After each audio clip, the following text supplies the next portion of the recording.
Prontinho, vamos lá. O nosso trabalho de hoje, Livro dos Médiuns, parte 2, Manifestações Espíritas. Nós estamos no capítulo 6, Manifestações Visuais, perguntas sobre aparições. Nas questões que nós temos trabalhado, nós chegamos aqui na questão de número 18. Kardec tem abordado nessas últimas perguntas sobre os sonhos, né, as aparições durante o sonho. Então, se essas aparições são legítimas, se os espíritos que se manifestam nesses sonhos, naturalmente partindo do princípio de que são realmente experiências espirituais e não fantasias criadas pela nossa mente, se são realmente aqueles mesmos espíritos, se os espíritos zombadores poderiam tomar essa aparência, né, dizendo que sim, mas nem tudo é permitido para que eles façam. A gente fala de possibilidade, não de permissão, né? Se nós focarmos o nosso pensamento em determinada pessoa, focarmos a nossa atenção em determinada pessoa, se essa pessoa seria, digamos assim, atraída para encontrar conosco nas nossas experiências. E aí, então os espíritos lembram, né, que nem todos os espíritos têm a possibilidade de se manifestar visivelmente, nem mesmo em sonhos, né, visto que a possibilidade desse contato depende do espírito, do encarnado e também da permissão para que haja. Permissão e também, né, que o espírito esteja disponível para isso. Porque muitas vezes nós imaginamos que basta nós fazermos uma evocação de um espírito que ele rapidamente se manifesta como se ele não tivesse absolutamente nada para fazer e estivesse ali ociosamente esperando algum tipo de chamado, né?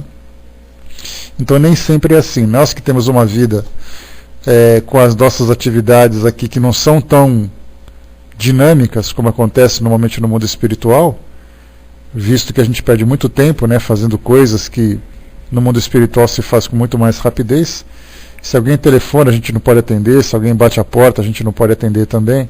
Então, no mundo espiritual não é diferente, aliás, com muito mais complicações, né? Bom dia, Zeli. Bom dia, Aninha. Então, aqui no item 18, que é a próxima questão que a gente vai entrar agora, Kardec já muda um pouquinho a direção do raciocínio. Ele faz a seguinte pergunta: por que certas visões são mais frequentes nas doenças?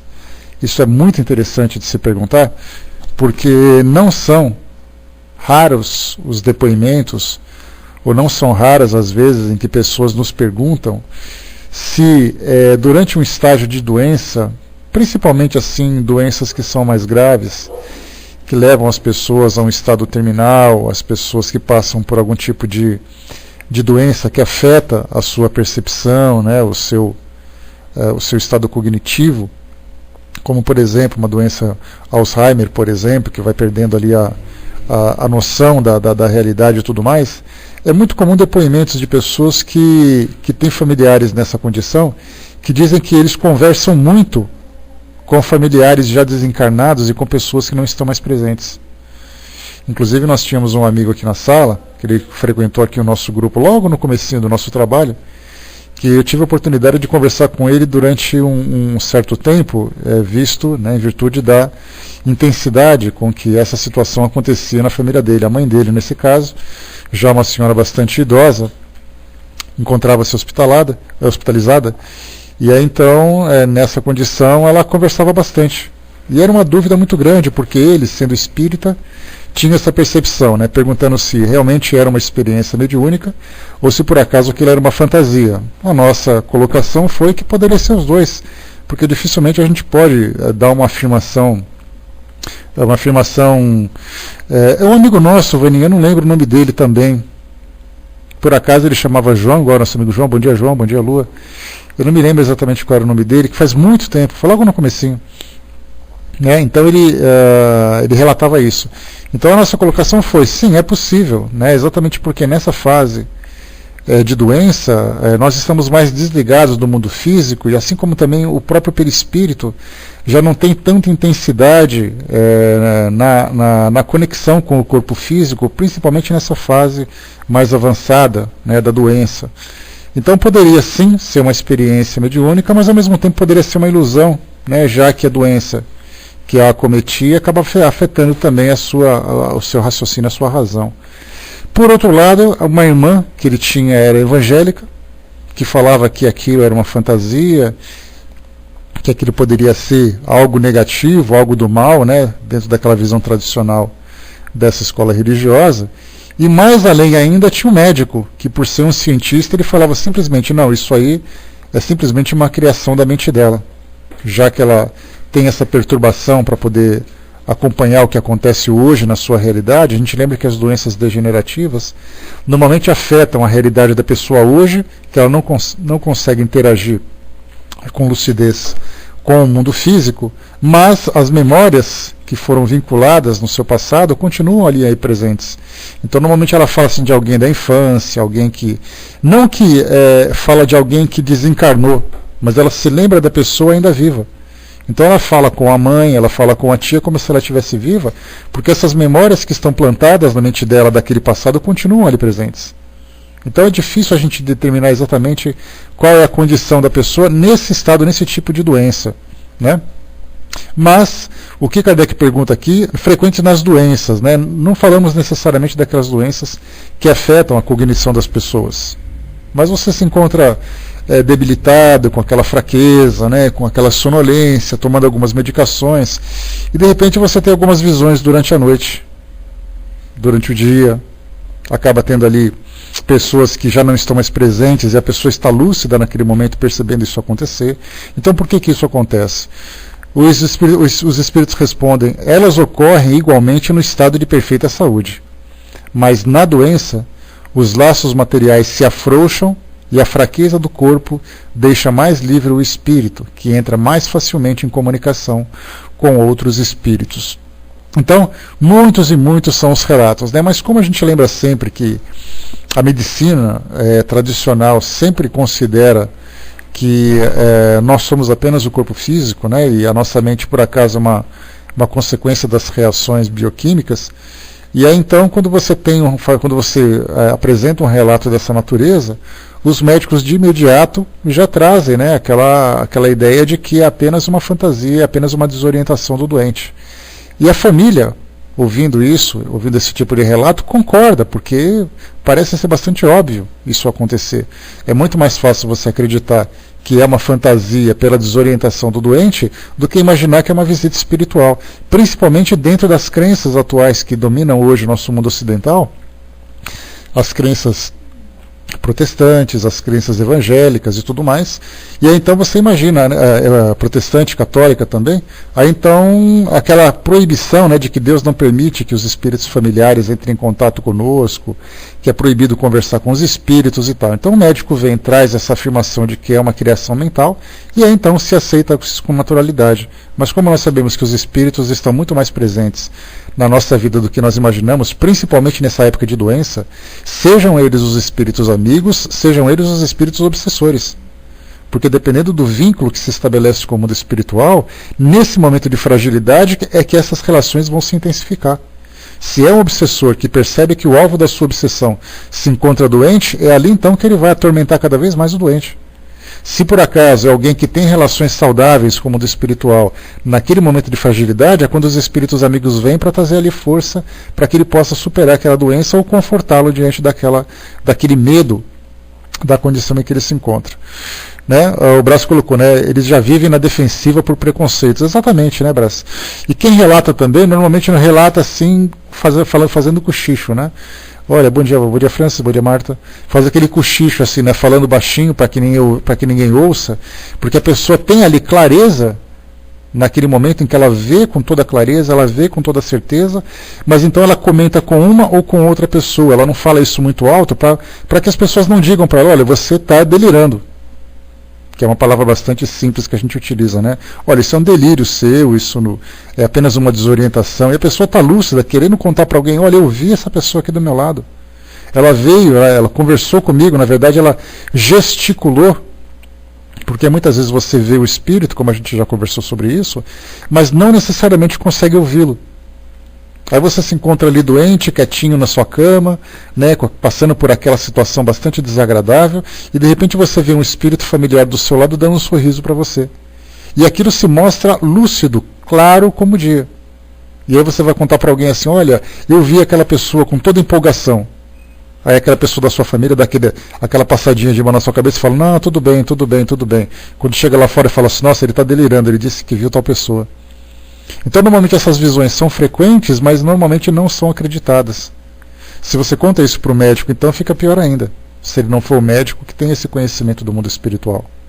Por isso então, essas doenças, a gente lembra sempre, né, que o nosso corpo, em plena saúde, tem ali a conexão firme e profunda com o perispírito.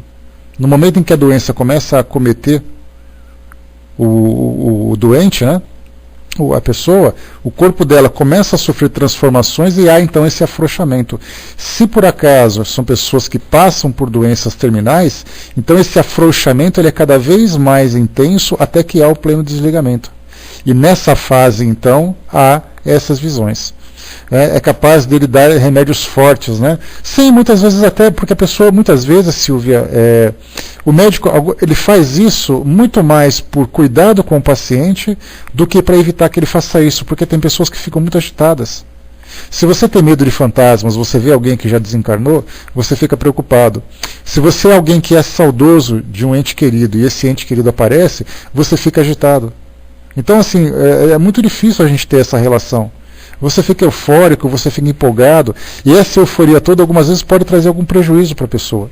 Então os médicos tomam essas medidas para acalmar o paciente. Se por acaso esses delírios, entre aspas, são frequentes, ele começa então a tomar medidas para que essa pessoa deixe de ter essas visões. E aí então cada um reage de um modo diferente. Mas que é uma realidade essas manifestações, isso a gente já não tem dúvida. Mas elas não são tão frequentes como imaginamos, mas também não são tão escassas. Mas ao mesmo tempo também nós temos que conviver realmente com as fantasias que as pessoas têm, né? Assim como nós temos, por exemplo, as crianças que criam seus amigos imaginários, muita gente diz assim que todos os amigos imaginários são espíritos que estão próximos às crianças. Mas ao mesmo tempo a psicologia sempre lembra que é muito natural que as crianças criem esses amigos invisíveis para poder se relacionar com elas, principalmente no momento que elas estão sozinhas. Aquela história de, por exemplo, um garoto está brincando com o seu carrinho sozinho na casa, enquanto os pais estão trabalhando, aí ele pega o outro carrinho e cria um outro personagem para poder interagir com ele. Aí aquele mais desavisado bate o olho e fala assim, nossa, ele está conversando com o espírito amigo dele. E não é. Mas muitas vezes também e as pessoas não dão crédito. Então tudo tem que ser muito ponderado. Nós não temos condições de fazer essa avaliação, a menos que nós conheçamos o histórico daquela pessoa que passa por essa experiência, a forma como ela faz essas descrições, e a gente então vai juntando ali, né, as peças daquele quebra-cabeça para poder ter um pouquinho mais de certeza, mas nós não podemos afirmar definitivamente. O Braço colocou também ali, deixa eu ver aqui. O Tic-Tac colocou também, ensinam aos evangélicos que não há comunicação com os parentes mortos, aquilo que nós comentamos, né? A doutrina religiosa que as pessoas abraçam, criam nelas determinados bloqueios, né, ou determinadas restrições que as impedem de desfrutar de experiências bastante profundas com o mundo espiritual. Mas faz parte daquela filosofia. Mas algumas vezes também é interessante a gente lembrar que tem pessoas que, mesmo tendo essas crenças bastante enraizadas na sua mente, no seu coração, elas passam por experiências espirituais que elas não têm como evitar. E aí então o que acontece? No nosso caso do trabalho de atendimento fraterno que a gente faz, é muito comum pessoas que são religiosas e são praticantes dentro daquelas escolas e que nos escrevem protegidas pelo anonimato, né, porque o nosso trabalho é feito por e-mail. Então ela escreve ali um nome qualquer, põe um e-mail qualquer e faz a sua pergunta. E fala assim, olha, eu vi tal pessoa, como é possível isso acontecer? Então mesmo que ela tenha suas próprias crenças, as experiências são mais fortes do que os bloqueios. E aí então ela acaba ficando com aquela dúvida toda, né? Dizem que quando aparece um familiar morto não é ele, sim o diabo fazendo se passar por, né? Exatamente, né? Acontece, é bastante comum esse tipo de relato. O Braço colocou, eu tinha os amiguinhos, né, que tornava visível e meu povo me chateava demais, né? Pois é, né, Braço? Aí é difícil, né, a gente ter essa crença, essa certeza, né? Bom dia, pessoal que chegou. Deixa eu ver aqui, né? Ele aparecia só em determinadas horas e desaparecia, né? Então essa sensibilidade desde criança é assim, né? Então a gente lembra também os relatos de Chico Xavier, os relatos de Raul Teixeira, de Dona Ivone, que falavam que desde criança já tinham essas visões.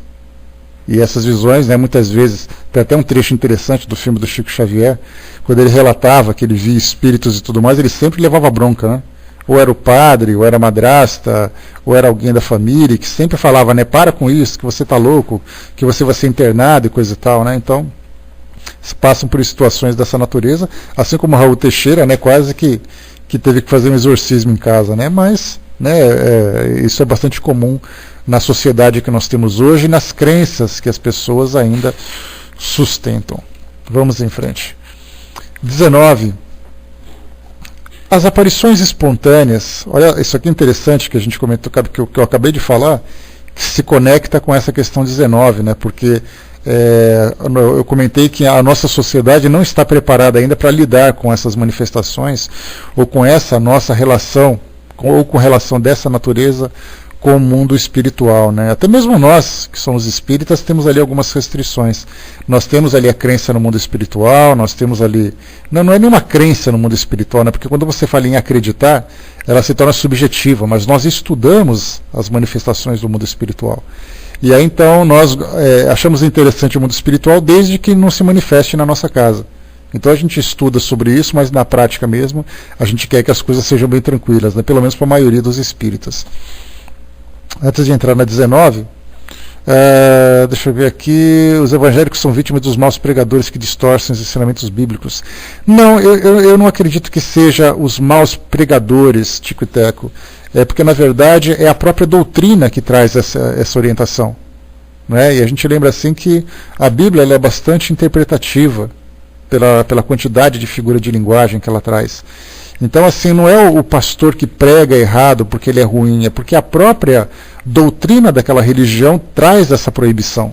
Assim como você pega, por exemplo, as igrejas evangélicas e as igrejas católicas, e você vai lá em Deuteronômio fazer um estudo dos ensinamentos de Moisés, ali tem uma proibição. Essa proibição é sustentada como ponto fundamental da doutrina, da proibição, né? Então, mas o diabo pode tudo, né? A gente lembra que quando a gente atribui um poder absoluto para uma entidade do mal, ela pode fazer o que ela quiser, mesmo que seja contra a vontade e a permissão de Deus, né? Então, mas é aquilo que está escrito, é a forma como as pessoas interpretam, né? Mas não são os maus pregadores, a gente não pode pensar que eles são maus, eles pregam aquilo que eles acreditam, a crença deles pode estar equivocada, mas não o sentimento, a vontade que eles têm de trazer esse ensinamento. A Fernanda colocou aqui, né, você acha que quando chegarmos ao mundo de regeneração, essa sensibilidade será mais aguçada no ser humano? É uma tendência natural, Fernanda. Não é? A gente lembra sempre que quando Allan Kardec começou a desenvolver a doutrina com a ajuda dos espíritos e começou a mostrar que o mundo espiritual pode se manifestar com muito mais naturalidade do que nós imaginamos, a partir dali o mundo espiritual começou a ser visto de uma forma diferente. Então, a partir dali, a presença dos espíritos se tornaram mais intensas, se tornaram mais simples, porque a gente lembra sempre que quando se manifestava um espírito, é sempre a título de milagre ou a título de uma forte perseguição demoníaca, né? A partir dali, e aí então vieram os livros que foram publicados, as manifestações incontáveis nas casas espíritas, as experiências que as pessoas começaram a passar e tudo mais, mostra essa tendência que cada vez mais vai se tornar natural. Quando você pega hoje aqui no Brasil, a gente vem sendo exibida no Brasil uma novela, Amor Eterno Amor, uma novela das 6, em que mostra a relação de pessoas com o mundo espiritual de uma forma muito natural. Então, se você pega na mídia, apesar da fantasia que cria, apesar da história, apesar de alguns equívocos que são observados e tudo mais, quando você pega uma história que passa num veículo tão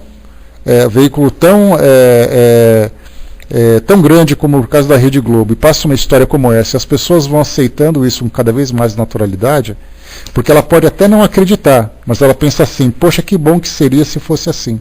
Isso já é a primeira abertura, né? Então, quando a gente começa a perceber que, né, de lá para cá, quando essas manifestações começam a se tornar cada vez mais intensas, a aceitação começa, porque é importante isso.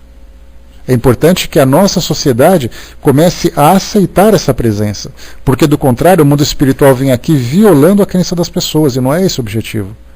Se fosse para violar, eles fariam isso desde os tempos antigos. Então eles vão, porque o mundo espiritual estando presente no nosso meio e nós não estando preparados para isso, causaria uma grande perturbação.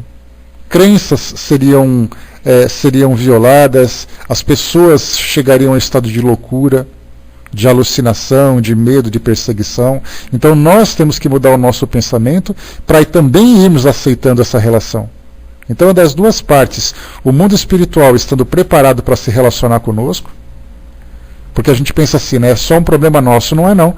Os espíritos desencarnados também precisam compreender o motivo da manifestação deles.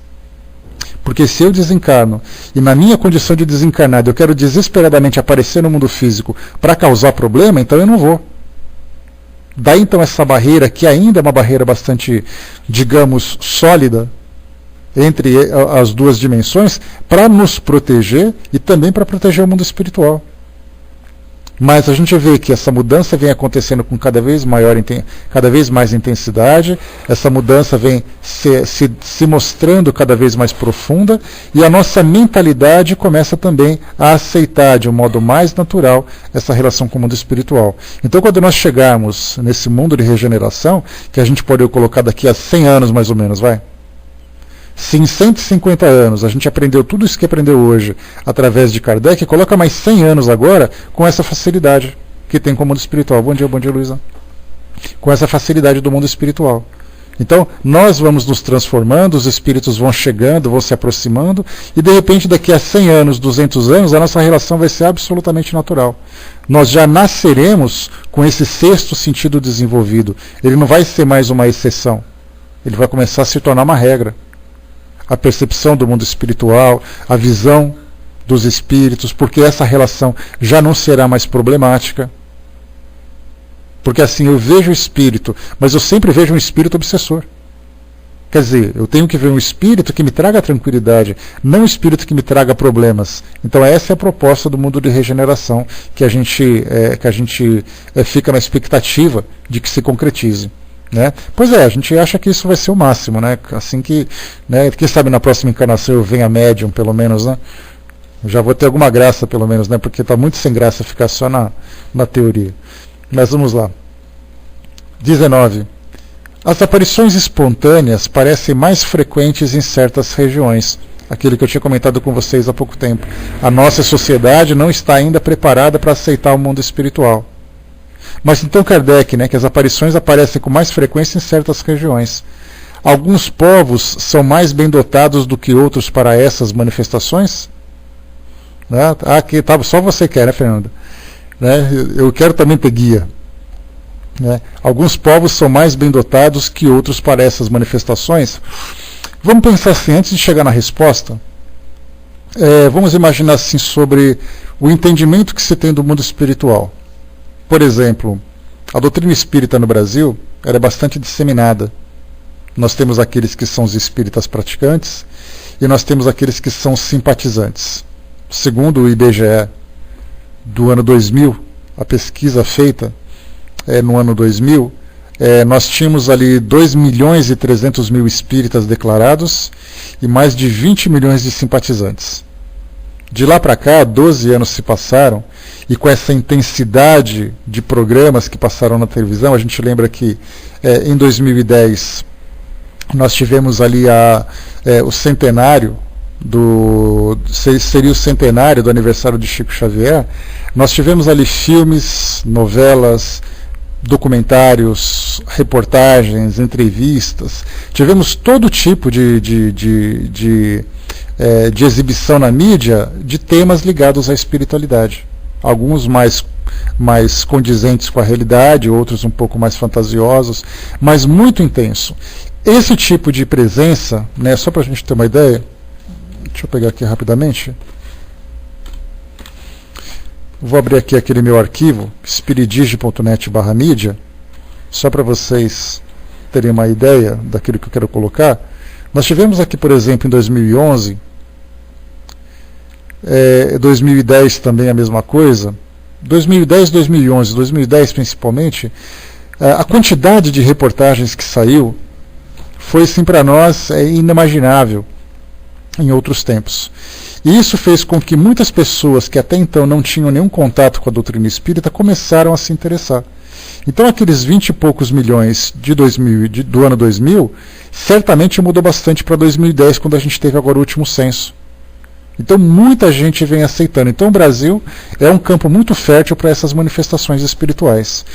Quando a gente sai do Brasil e vai para outros lugares, a gente tem, por exemplo, a ideia da reencarnação na Índia. Nós já tivemos ali várias pesquisas, inclusive pesquisas feitas nos Estados Unidos por pesquisadores americanos e também fazendo ali uma correlação com pesquisadores da Índia, professores e tal, né, com pessoas com grande reconhecimento acadêmico, falando sobre reencarnação. Então a reencarnação para os indianos é algo normal de se aceitar. Se a gente vai, por exemplo, para a doutrina budista, lá na região da Ásia, nós temos ali também a aceitação da reencarnação como algo natural. Então nós temos, né, nos Estados Unidos, temos ali as manifestações espirituais. Também é algo bastante presente, embora a religião dominante seja uma religião protestante. Então a gente fica se perguntando, essas aparições aparecem com mais frequência em certas regiões ou é algo natural? Responde aqui para nós, né? Alguns povos são mais bem dotados que outros para essas manifestações? Ou seja, nós temos ali os eleitos, que são os privilegiados de presenciarem, de observarem essas manifestações. A resposta dos espíritos: fizeste um relatório geral das aparições? Quer dizer, uma perguntinha bem, uma cutucada em Allan Kardec, na verdade, né? Que já que ele falou assim, né, tem essas pessoas que são privilegiadas, a resposta é: como é que você sabe que eles são privilegiados? Você já perguntou para outros povos se por acaso essas manifestações também são presentes ou não? As aparições, os ruídos e todas as manifestações expandem-se igualmente por toda a Terra, mas apresentam características próprias segundo os povos em que se verificam. Entre estes, por exemplo, a escrita é pouco desenvolvida e não há médiuns escreventes. Entre outros, eles abundam. Além disso, há mais frequência de manifestações ruidosas e de movimento de objetos que comunicações inteligentes, porque essas são menos apreciadas e procuradas. Então, observa que o mundo todo hoje ele é repleto de manifestações. Desde as manifestações inteligentes até das manifestações físicas.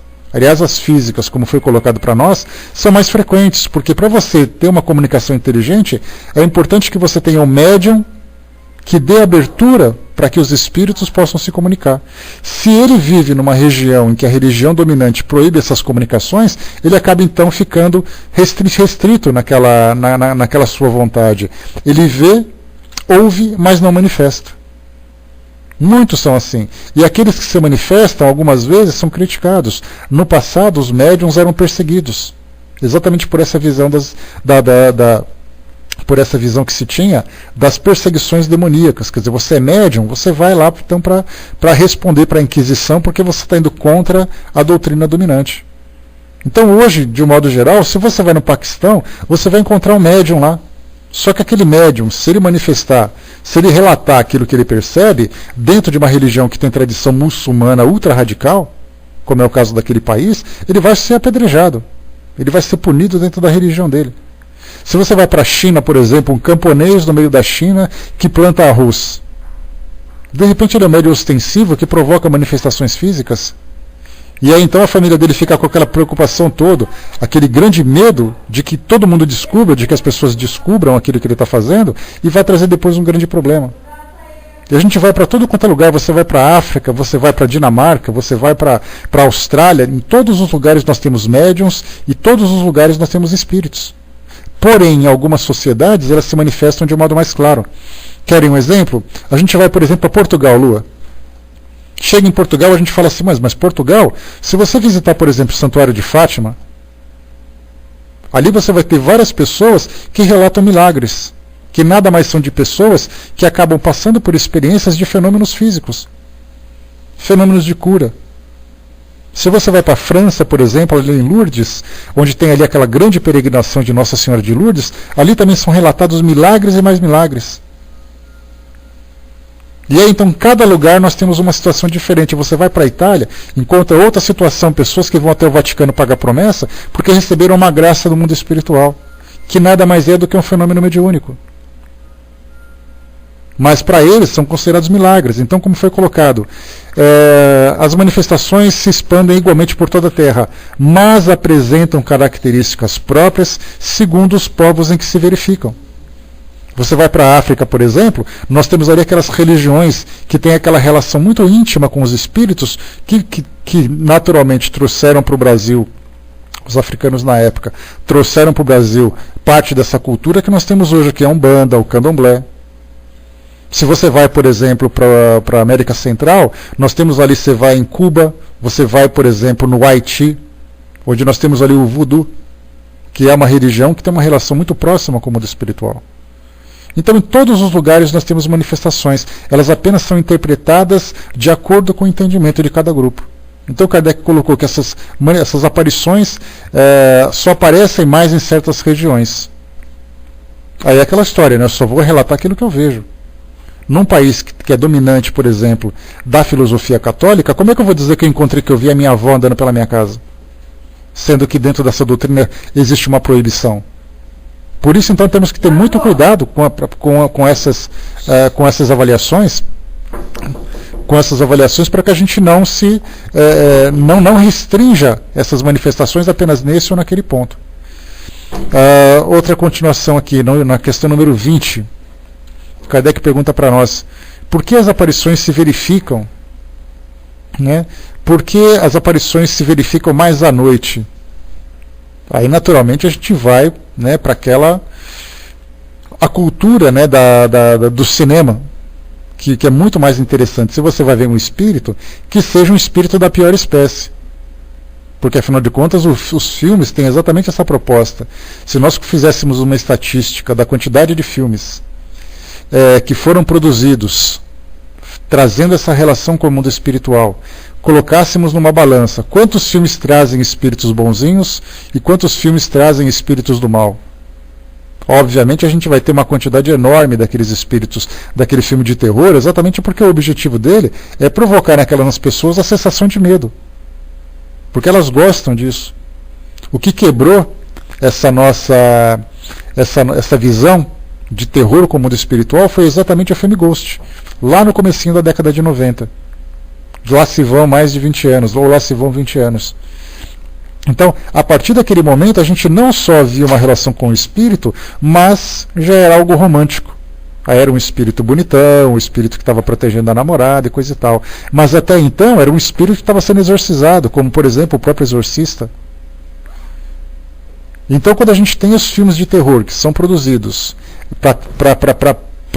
de uma forma comercial, para atrair determinada parcela de público, o objetivo é exatamente isso, criar um cenário em que essas aparições provoquem essa sensação de medo. E não existe um cenário mais interessante do que aquele ambiente noturno. Por isso, então, a gente sempre pensa assim. E Kardec falava naquela época, porque os relatos também eram assim. E Kardec não vivenciava, naturalmente, a experiência do cinema, a experiência da televisão. Mas mesmo assim os relatos eram sempre dessa forma. As assombrações estavam sempre nas casas abandonadas durante a noite. Ou mesmo, né, as experiências estavam mais presentes também na casa das pessoas durante a noite. Quando você dormia, quando você acordasse, coisa e tal, né? Então aqui é a resposta que os espíritos colocam, né? Então por que as aparições se verificam mais à noite? Pela mesma razão que vês as estrelas à noite e não em pleno dia. A claridade intensa pode ofuscar uma aparição delicada, mas é errôneo supor que a noite tem algo de especial para isso. Interpela todos os que as viram e constatarás que a maioria ocorre de dia. Né? Então, daquilo que nós vemos das aparições, mostra que a noite facilita a visualização, mas a noite não dá uma preferência. Porque, do contrário, a gente pensaria assim, seria muito mais interessante que fosse numa sexta-feira, de preferência uma sexta-feira 13, à meia-noite. Aí então você tem a hora certa, o ambiente certo, com o clima certo para que essa manifestação ocorra. E aí então, quer dizer, eles estão sempre presentes, mas, conforme o Espírito colocou para nós aqui, o fato de nós não vermos as estrelas durante o dia, pelo efeito da claridade, a gente olha para o céu e vê o céu azul. E aí então a gente vai para as aulas de ciência, mas por que o céu é azul? Simplesmente por uma questão de refração.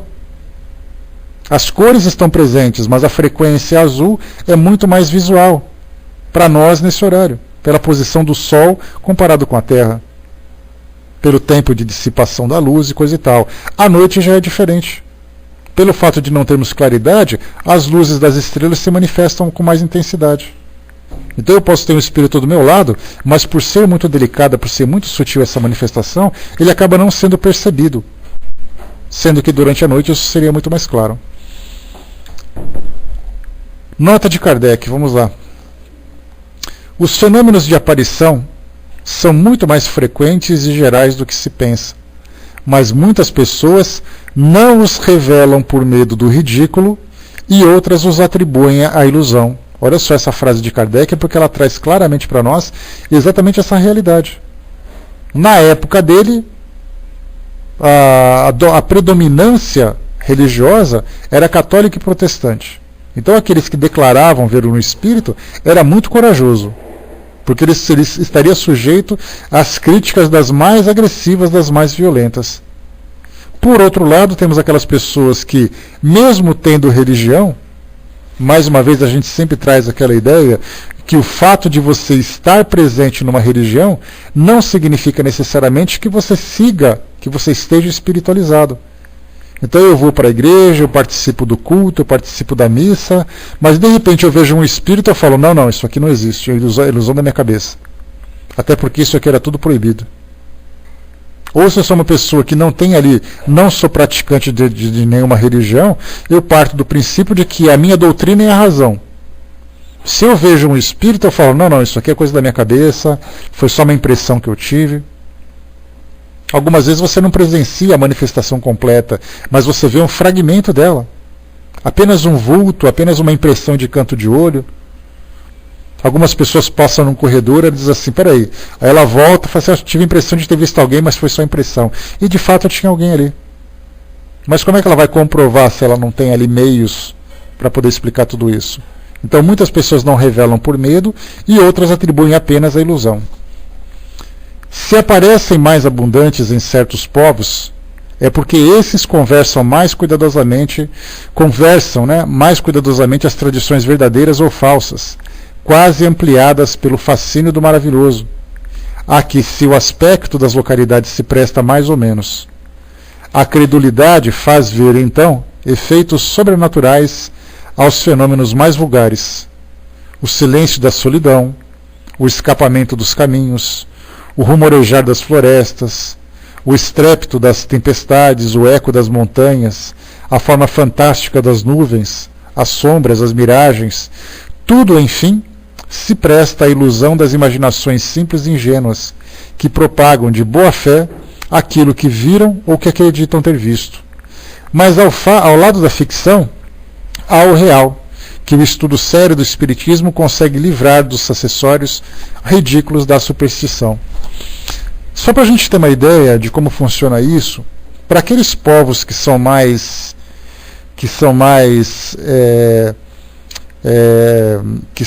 fervorosos na prática da sua fé, qualquer sinal diferente daquela realidade é uma manifestação do mundo espiritual.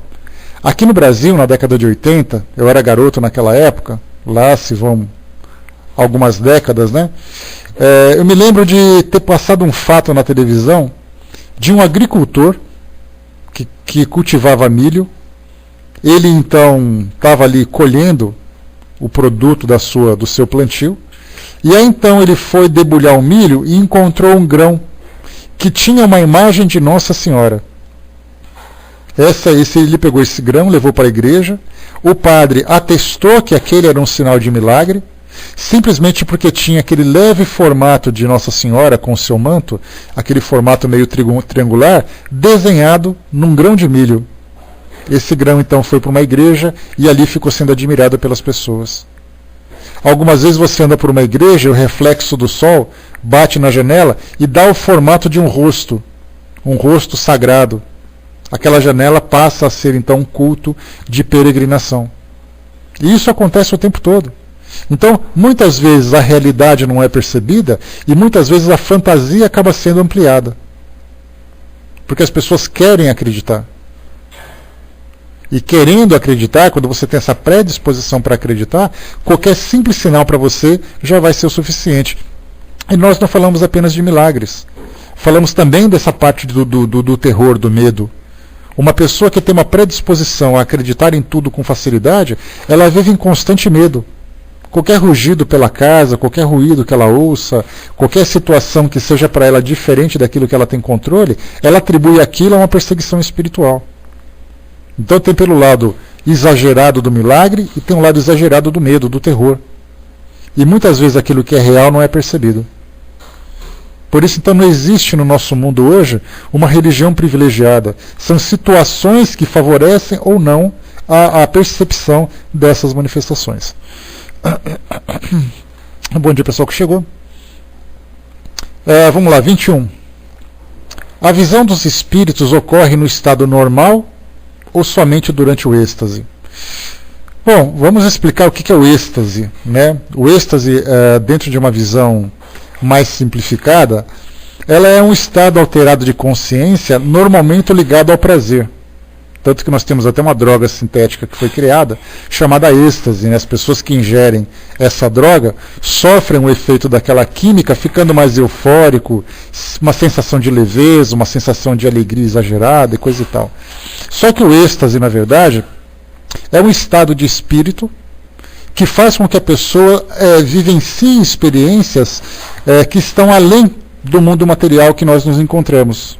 Então nós temos aqueles médiuns estáticos, por exemplo, santos já foram, né, pessoas já foram canonizadas, como por exemplo Santa Teresa d'Ávila. Se vocês conhecerem a história dela, vocês vão compreender, né, esse estado de êxtase dela. Ela teve contato assim com os anjos, por exemplo.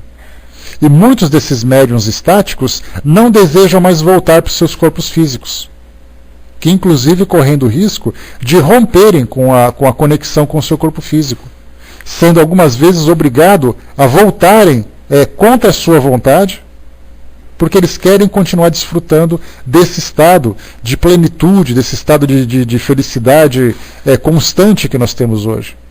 Então, quando se fala em êxtase, nesse caso, nós temos ali aquele estado de uma condição de estado alterado de consciência.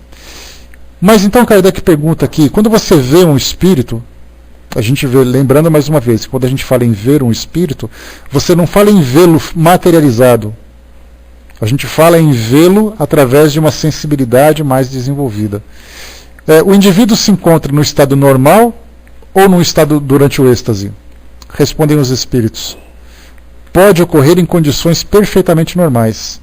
Entretanto, as pessoas que os veem estão quase sempre num estado especial, próximo do êxtase, que lhe dá uma espécie de dupla vista. Aqueles que têm uma sensibilidade mais desenvolvida, como os médiuns que nós conhecemos hoje, mais uma vez citando, né, Divaldo Franco, Ivone do Amaral, Chico Xavier e tudo mais, e tantos outros médiuns que tem por aí que muitas vezes não fazem parte do circuito, digamos assim, dos mais famosos, eles vivem num estado quase que constante de emancipação ou de dupla vista. Fica mais fácil da gente entender. Ou seja, ele vai andando pela rua fazendo as coisas dele e ele vê as pessoas, normalmente. Esses espíritos desencarnados. Então eles não sabem definir se esse espírito é encarnado ou se ele é desencarnado. Algumas vezes tem essa despercepção, porque eles veem o espírito, digamos assim, com uma aparência mais esfumaçada, mais branca, de uma aparência mais transparente. Então ele consegue definir. Mas ele não quer ver. Ou muitas vezes vê e gosta do que vê. Mas ele está no estado normal, ele está fazendo as suas atividades. Outras pessoas têm essa percepção quando estão emocionalmente alteradas. Estão mais sensibilizadas, por exemplo, pessoas que durante uma prece, a gente lembra que a prece, quando ela é bem realizada, você se desliga de certa forma do mundo físico. Porque você para, você respira com mais tranquilidade, você eleva o seu pensamento e tudo mais. Nesse momento alterado, pode haver esse leve desprendimento em que essa dupla vista começa a ficar um pouco mais intensa. E aí, então ele tem essa percepção do que acontece. Algumas vezes no estado de raiva. Tem pessoas que passam por experiências que são bastante difíceis. E nesse estado de raiva ela tem essas percepções. E naturalmente a gente pode imaginar que tipo de visão ela tem. Porque a raiva, nesse caso, te abre os canais mentais para a percepção do mundo espiritual, mas ao mesmo tempo te coloca em sintonia com determinados espíritos, salvo aqueles que vêm em assistência. Mas de um modo geral você vê com aqueles tão perturbados quanto aquela pessoa. Quando a pessoa está doente, como a gente já viu, você não está passando bem, você não está legal, num estado de tristeza muito grande. Já comentei com vocês, por exemplo, num caso da minha família, de uma prima minha que tinha acabado de perder o bebê. O bebê nasceu com 2 dias e já desencarnou, por uma complicação que teve durante o parto. E aí então, durante aquele momento em que ela desmontava o quarto do bebê, que a gente pode imaginar o sofrimento que é para uma mãe fazer isso naquele momento, ela então teve essa visão daquilo que eu já relatei para vocês. Então a gente tem ali momentos em que o nosso estado emocional provoca essa sensibilidade mais aflorada. E raros são aqueles que, num estado normal, conseguem ter essa visão. Como a gente vê, por exemplo, né, naqueles filmes de terror, ou de comédia, de suspense, em que a pessoa está dirigindo o carro e de repente ele olha para o lado e vê alguém ali sentado. Esses são casos mais raros. Exatamente porque nós não temos esses canais tão abertos assim, porque do contrário a nossa vida ia ser um verdadeiro inferno. Você não ia conseguir ter tranquilidade, porque cada vez que você virasse para uma porta, né, aquela cena clássica dos filmes de terror, você abre a geladeira para pegar alguma coisa, quando você fecha tem ali alguém em pé, ali feito um 2 de paus, né, parado olhando para você. Quer dizer, se isso fosse o tempo todo, os cardiologistas ganhariam muito mais, seriam muito mais procurados, os cemitérios precisariam dobrar a sua capacidade, porque muita gente infartaria nessa hora. Então essa dificuldade que nós temos de perceber o mundo espiritual é exatamente para que a gente possa ter liberdade de viver a nossa vida, sem percebermos que estamos sendo observados, embora nós já saibamos que estamos sendo observados, que nós não sejamos perseguidos, que nós não sejamos criticados, que nós não sejamos assediados de certa forma pelo mundo espiritual. Então pode ocorrer em condições perfeitamente normais. Entretanto, as pessoas que vêm estão quase sempre num estado especial, próximo do êxtase, que lhes dá uma espécie de dupla vista. Então a gente já percebeu que essas alterações emocionais podem favorecer essas visões dos espíritos, né?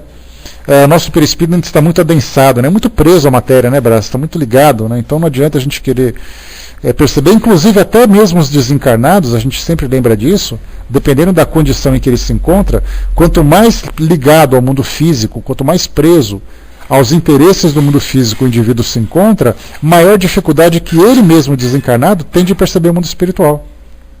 Há espíritos, por exemplo, que caminham pelas ruas que não se dão conta que estão sendo observados por outros espíritos, porque a sua frequência mental se encontra vinculado à matéria e não ao mundo físico, ao mundo espiritual. Alguns espíritos têm, por exemplo, sensações. O espírito tem a sensação de que está sendo observado. Olha que situação peculiar é essa. O espírito não sabe que está sendo observado por outros espíritos, ou tem a sensação que está sendo observado, mas ele mesmo não consegue ver o espírito que está ali próximo a ele. Exatamente por essa questão de sintonia, por sintonia mental. Para ter essa percepção, temos que ter o nosso perispírito mais expandido, né? Em maior ou menor grau. Quanto mais expandido ele é, né, mais fácil fica essa percepção. Quanto menos, a gente tem ali uma leve percepção do que acontece. Algumas vezes muita preocupação evita que você tenha essa sensibilidade. Uma pessoa num estado tranquilo, você está ali vendo, por exemplo, você está ali lendo um livro tranquilamente, aquela música de fundo, aquela chuvinha na janela, você com as pernas para cima e coisa e tal, de repente você percebe um vulto passando do seu lado. Esse estado de tranquilidade também permite que o espírito, desconcentrado do que acontece à sua volta, também tenha essa, digamos assim, essa frouxidão do seu perispírito. Me lembro de um amigo que contava uma história interessante, que ele falava que ele estava sentado no chão da casa dele lendo um livro, e pouco tempo depois, alguns segundos depois, ou um minuto depois, ele estava na altura do teto, se vendo sentado no chão, naquele processo de desdobramento. Então, quer dizer, ele se via simplesmente porque ele estava num estado relaxado.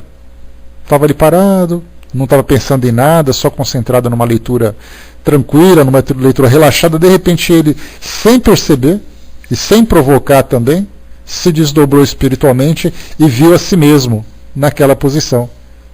E ele, como não era espiritualista, assim, com conhecimento maior, ele ainda comentava, né? Poxa vida, eu vi ali, mas era uma sensação assim, meio de tontura, você não sabia definir como isso acontecia, coisa e tal. Então tem pessoas que passam por isso, mas não conseguem entender o que aconteceu. Vêm, não sabem o que vêm, sentem, não sabem o que sentiram, passam por situações, não sabem explicar. Tudo isso por quê? Porque nós saímos de um estado normal, que é a nossa preocupação do dia a dia, da correria e coisa e tal. Imagina você no trânsito, por exemplo, passando por uma emancipação espiritual. Certamente você sofreria um acidente. Porque a sua visão ficaria ali ofuscada, né? Porque a sua mente está em sintonia com outra realidade. Por isso, então, é sempre no momento em que há essa maior tranquilidade. 22. Os espíritos, os que veem os espíritos, o fazem com os olhos. Esse é um detalhe interessante, que a gente já chegou a estudar sobre isso. A gente lembra sempre que os nossos sentidos físicos, a visão, a audição, o tato, o paladar, o olfato, esses 5 sentidos têm o objetivo de nos orientar para vivermos aqui no mundo físico. Esses sentidos têm o objetivo de nos direcionar para as nossas necessidades e também para a nossa própria proteção. Quando nós falamos de uma percepção extrasensorial, a gente vê muitas palavras, a gente lê muitas palavras, ouve muitas palavras, mas a gente não sabe exatamente compreender o que ela significa. Quando a gente fala de uma percepção extrasensorial, é aquilo que vai fora dos nossos sentidos normais, dos nossos sentidos naturais. Então o nosso sistema sensorial percebe apenas aquilo que está à nossa volta, conforme a gente comentou há pouco. Quando eu falo de algo extrasensorial, é algo que vai além daquilo que os meus sentidos normais podem perceber. Para algumas pessoas, para algumas escolas filosóficas, fala do sexto sentido. Aquele filme, por exemplo, Sexto Sentido, tem esse nome não é à toa. É porque o garotinho, tendo uma percepção do mundo espiritual, ele tinha o sexto sentido. Para outras filosofias, falam do terceiro olho, né, aquele olho que tem na testa, que é aquele olho que você percebe o mundo espiritual, porque os seus 2 olhos normais veem apenas o olho físico.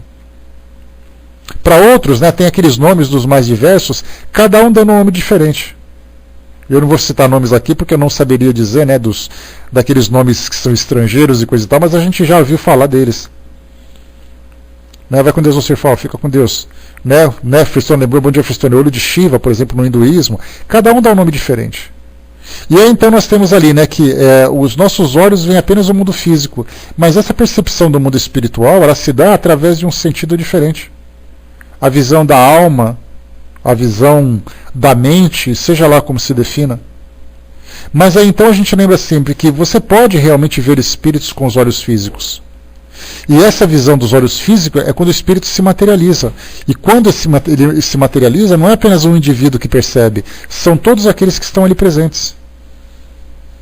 Então nós temos ali uma sala onde um espírito se materializa. Todos, até mesmo aqueles que não têm nenhum tipo de mediunidade ostensiva, é capaz de percebê-lo.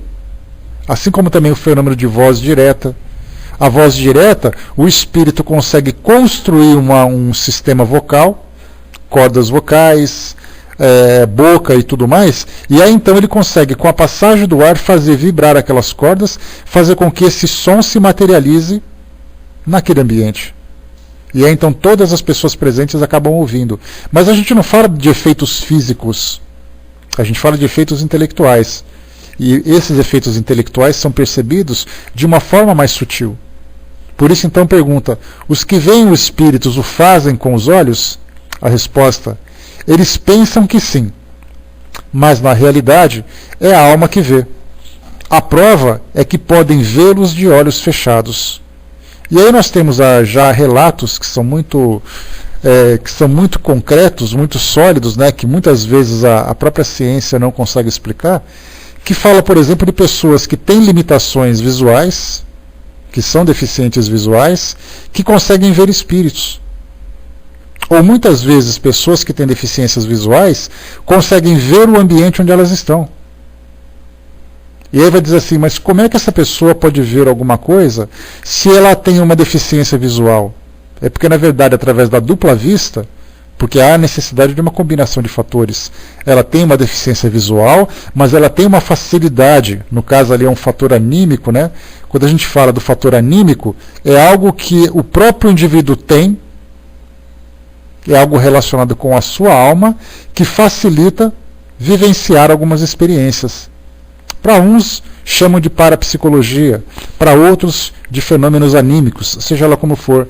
Mas esse processo de emancipação da alma, de desprendimento, de desdobramento, de dupla vista, é um fenômeno anímico. E ele se torna mediúnico quando há a interação com outros espíritos. Então a gente confunde um pouco, né, o que é anímico, o que é mediúnico. Na verdade, o mais correto é nós falarmos de medianímico. De mediúnico com anímico, porque você ter essa visão do mundo espiritual é anímico, você ver um espírito é mediúnico. Então normalmente os fenômenos sempre têm essa combinação. Nunca podemos dizer que é puramente mediúnico. O médium também tem que contribuir com as suas faculdades. Por isso então a expressão medianímico seria a mais correta para nós utilizarmos. Então essas pessoas que são cegas, por exemplo, veem o ambiente. Elas falam, eu estou vendo alguma coisa, eu estou caminhando por um lugar e estou vendo as pedras. Aí as pessoas espantadas dizem, mas como é que você pode ver se você não consegue? Na verdade é uma sensibilidade que ela tem. E os médicos, os cientistas, os pesquisadores vão dizer, não, é porque ela tem um sentido mais desenvolvido. Só que esse sentido se refere aos demais sentidos que ela tem. Como, por exemplo, né, a audição, o olfato, o tato mais desenvolvido. Mas eles não pensam, por exemplo, num sentido mais desenvolvido no que diz respeito à sensibilidade espiritual. Que pode acontecer. Algumas vezes a pessoa sofre um acidente, tem essa limitação a partir daquele momento, ao mesmo tempo em que essa sensibilidade começa a se desenvolver, seja lá por que razões forem. Daí então a gente lembra sempre que médiums também, com os olhos fechados, são capazes de escrever, são capazes de ver, são capazes de descrever a presença de outras pessoas. Deixa eu ver aqui, o Freixo colocou minha saudosa mãe e meu saudoso irmão do meio, com maior naturalidade viam espíritos, né? Então, né, algumas vezes aconteciam fenômenos de efeitos físicos lá na minha casa, de infância e adolescência, né? Se não souber lidar com essas experiências, né, Fristone, na nossa casa vira um tormento, né? Vira um inferno. Porque você não sabe o que é, você começa a criar fantasias, você começa a criar respostas onde não se tem e tudo mais, né? Deixa eu ver aqui, né, o Francis, lembrando também uma experiência que ele teve aqui, né, que quando estava no CELD, passando ali por um momento de passe de cura, por exemplo, se sentia fora da cadeira como se estivesse solto no ar. A mesma coisa também, Francis, bem lembrado, né, no momento em que pessoas passam por tratamentos espirituais, você vai tomar um passe no centro espírita, você mentalmente já entra em sintonia com o mundo espiritual. Através dos fluidos que você recebe, pode acontecer esse desprendimento. Inclusive, a gente lembra sempre que durante o momento de passe, algumas pessoas podem, inclusive, passar pelo fenômeno de incorporação. Por isso há sempre aquela orientação nas casas espíritas, né? Nós vamos agora ficar em silêncio, vamos entrar num estado de prece, para que nós recebamos aqui o nosso tratamento, né? Mas não permitam que haja manifestações, não deem passividade. Então essa orientação ela é legítima e necessária, porque tem pessoas que não têm experiência mediúnica e naquele momento ela se deixa levar com tanta facilidade por essa sensação que ela não se dá conta que ela está sendo exatamente ali passando por um fenômeno mediúnico de incorporação. É isso que é interessante a gente lembrar, que são situações das mais diversas que vão propiciando essas experiências. Né? Continuando para nós aqui, vamos lá. Então, isso é enfaticamente recomendado não apenas lá, mas em todas as casas espíritas que já têm experiência e conseguem prever esses fenômenos, isso acontece. Quantas vezes já aconteceram, por exemplo, de você estar numa palestra no centro espírita, naquele momento inicial da prece, de harmonização, de repente alguém começa a falar alto no meio da palestra, durante a prece. Aí todo mundo pergunta, não, mas poxa, será que essa pessoa não percebeu ainda que a prece, na verdade, ali é um fenômeno mediúnico que está acontecendo e ninguém entendeu ainda. Nem ela, às vezes. Ela foi tão pega de surpresa quanto todos os outros. Por isso, então, a pessoa que começa a desenvolver, né, não é difícil não. Pelo contrário, isso acontece com bastante frequência, porque a gente lembra sempre que quem frequenta o centro espírita são pessoas interessadas em aprender. E grande parte dessas pessoas não tem experiência nenhuma com mediunidade. Elas estão ali presentes, elas estão ali frequentando como se fosse uma pessoa, um visitante muitas vezes, mas quando chega um momento em que ela é, digamos assim, estimulada a esse estado de êxtase, pode acontecer fenômenos que ela não tem conhecimento. Daí então que vem ali aquela série de dificuldades nessa situação, de medos que são provocados pela falta de entendimento. Nando colocou, é por isso que pedimos para nem todos fecharem os olhos durante as orações. Aí varia da recomendação de cada grupo, né, Nando? Se essa é uma providência que a direção do trabalho acha melhor pelo público que está ali presente, então que seja assim. Para poder facilitar cada vez mais. Porque tem pessoas que têm tanta facilidade que quando você fecha os olhos e você começa a entrar em prece, de imediato seu espírito desprende. Daí então, no caso que o Nando comentou, nem todos fecharem os olhos, porque a pessoa consegue pelo menos ficar focada em alguma coisa. Visualmente ela consegue se prender em alguma coisa. Então isso acontece com bastante frequência. Próximo, 23, para a gente poder já chegar aqui na nossa reta final aqui do estudo de hoje. Como o espírito pode tornar-se visível? A resposta: o princípio é o mesmo de todas as manifestações e está nas propriedades do perispírito, que pode sofrer diversas modificações à vontade do perispírito. Vamos para o próximo, 24, porque é uma pergunta, porque é uma resposta relacionada com essa 23. O espírito propriamente dito pode fazer-se visível ou só o faz com a ajuda do perispírito? A resposta: na vossa situação material, o espírito só pode manifestar-se com a ajuda do seu invólucro semimaterial. É este o intermediário pelo qual eles agem sobre os vossos sentidos. Graças a esse invólucro é que eles aparecem algumas vezes com a forma humana ou outra qualquer, seja nos sonhos ou no estado de vigília, assim à plena luz como na obscuridade. Então, primeiro aqui em cima, existe uma expressão que nós utilizamos muito mais por falta de uma que seja mais apropriada a essa definição, quando as pessoas dizem como é que um espírito pode se manifestar? É porque o seu perispírito se tornou mais denso. Só que na verdade não é uma questão de densidade. A gente lembra que para poder explicar um pouco mais sobre densidade, a gente pode imaginar o seguinte, que o ar que nós temos à nossa volta, ele é tão sutil que nós não o percebemos visualmente. Mas se você pegar, por exemplo, a fumaça, ela tem ali propriedades que a deixam mais densa. A nuvem, o vapor que está à nossa volta, a gente lembra sempre que o nosso ar tem ali a umidade, né, uma umidade relativa, que varia de acordo com a região, de acordo com a época, mas que, né, pela ciência, pela medicina, abaixo dos 20%, ela se torna nociva para a nossa saúde. Exatamente porque o ar que você respira, ele tem que ter uma certa umidade para poder ali lubrificar os nossos pulmões, lubrificar as nossas vias respiratórias. Um ar mais seco do que isso provoca em nós esse ressecamento da nossa mucosa, provocando ali doenças respiratórias. Muito bem. Se nós estamos num ambiente com 100% de umidade, que é o caso de São Paulo hoje, por exemplo, que está chovendo lá fora, não significa que eu vou conseguir vê-lo. Mas ele está ali numa umidade relativa bastante elevada. Aliás, no máximo de elevação, no seu 100%.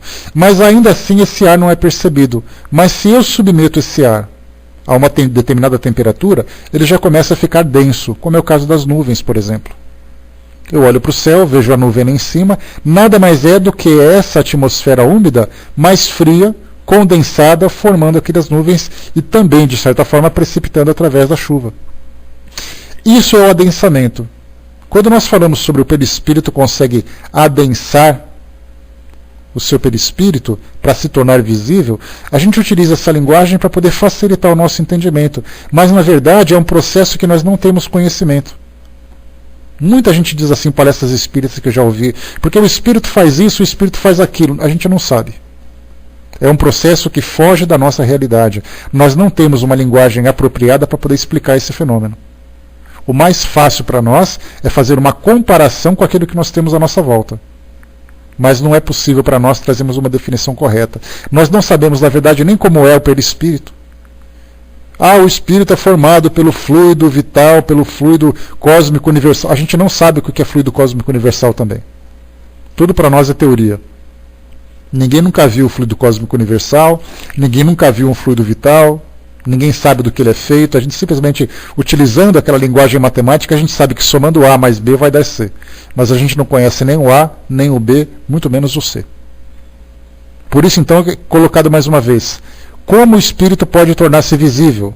O princípio é o mesmo de todas as manifestações, e está nas propriedades do perispírito, que pode sofrer diversas modificações à vontade do perispírito. Quer dizer, quais são essas modificações? Não sabemos. Poderia ser, mais uma vez, esse adensamento desse material? Poderia, mas não é assim. É uma modificação que nós ainda não entendemos.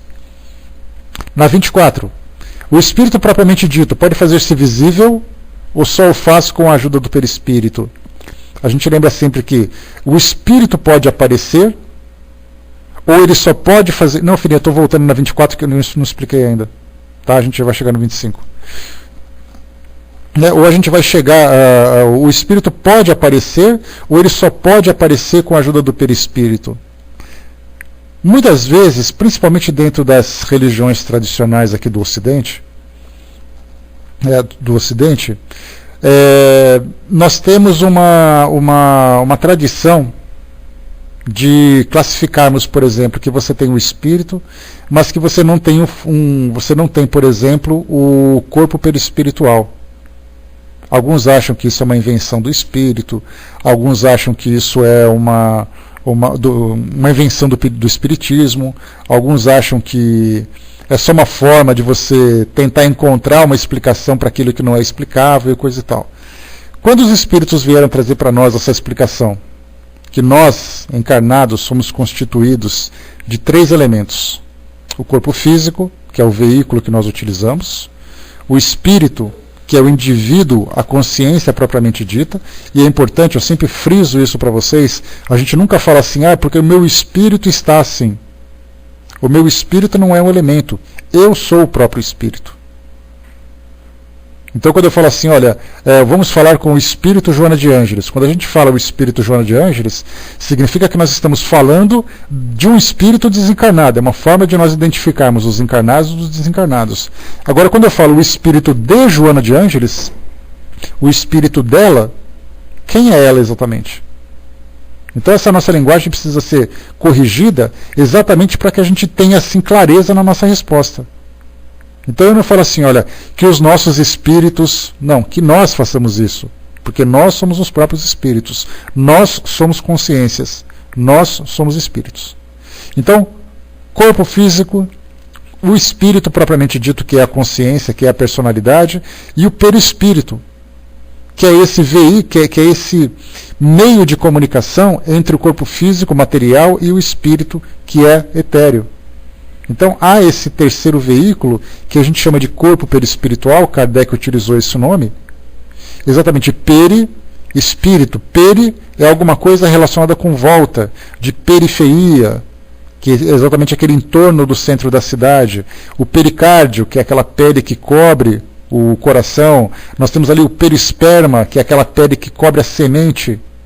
E aí então ele utilizou, pelo conhecimento que ele tinha de matemática, de biologia, de pedagogia e tudo mais, ele utilizou assim, bom, então, se esse corpo fluídico envolve o espírito, então vamos chamar de perispírito, para poder chegar nessa mesma condição.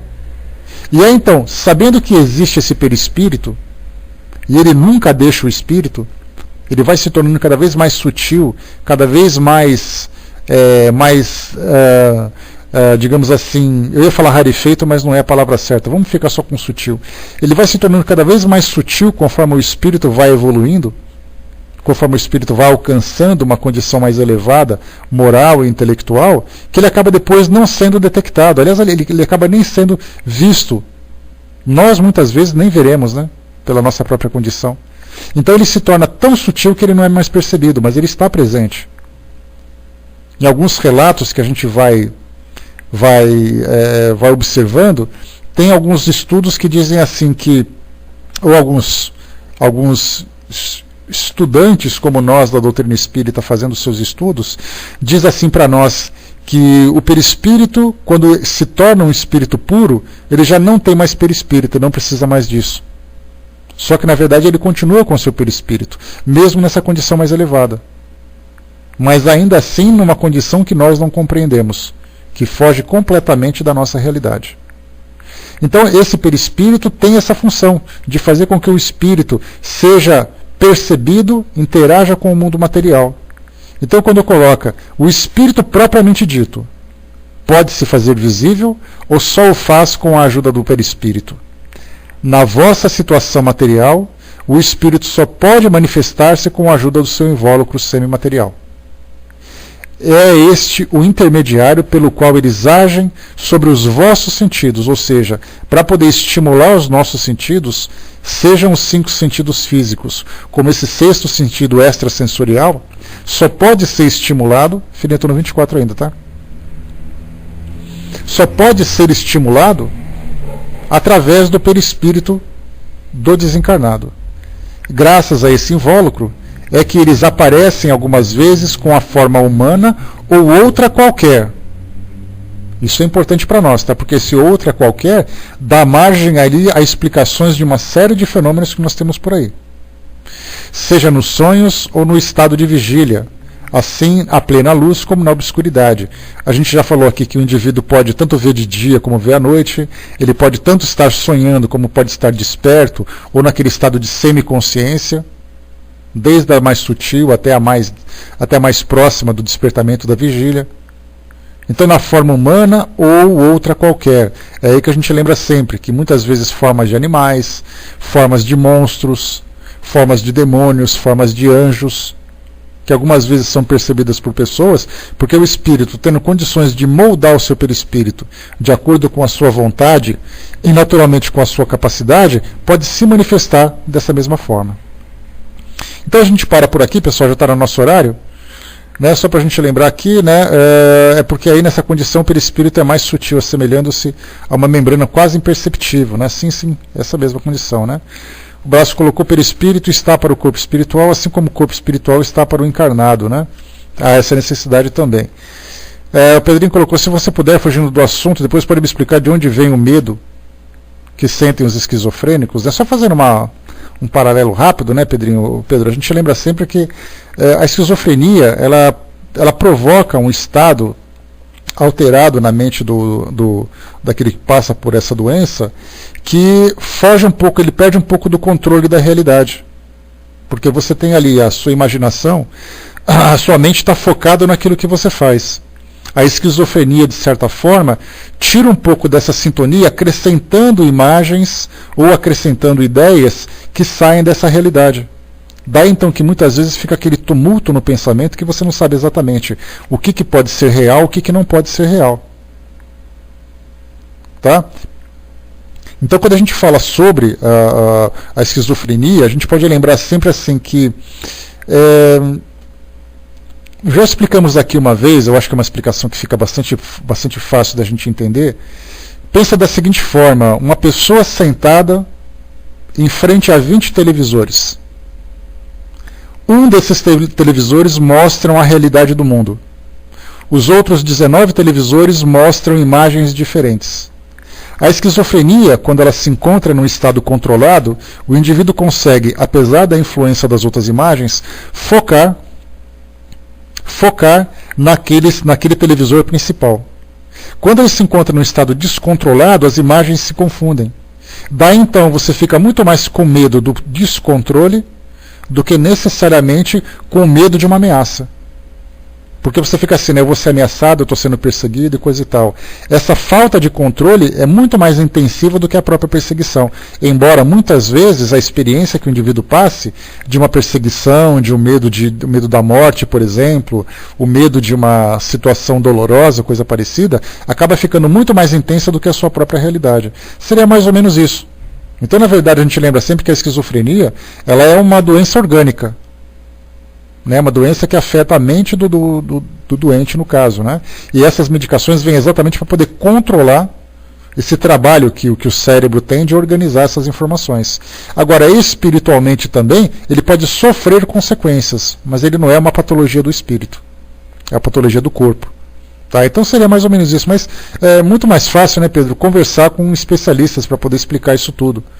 Porque algumas vezes a gente fica preocupado, né? Assim, olha, eu vou perguntar para o médico, né? Escuta, me explica o que é isso. Aí o médico fala meia dúzia de palavras, a gente fica assim, ah, tá, com aquela cara de ué, né?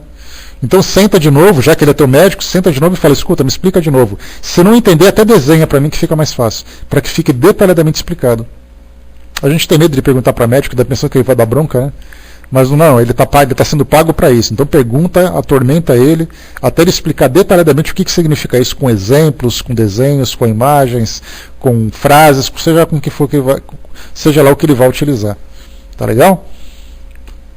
Bom, mas nós temos aí muito material sobre isso. No YouTube, por exemplo, você pode colocar lá esquizofrenia, vai ter muitos profissionais que fazem pequenos vídeos explicando essas patologias. Você fica muito mais fácil. Tá legal? Beleza então, Pedrão. Tá, por isso que é importante sempre, né, a fazer ali o tratamento psiquiátrico. A medicação é fundamental, porque quando você pega a medicação, é como se a sua antena perdesse a sintonia. Então a medicação serve exatamente por isso, para manter você focado naquilo que é importante, naquilo que faz parte do seu cotidiano. Quando você para assim, estou revoltado, eu não vou tomar remédio, é usar o seu. Você vai não só vai ficar revoltado, como vai ficar confuso ainda por cima. Então mantém sempre esse foco de fazer o tratamento bem equilibrado, bem adequado, direitinho. Muito bem.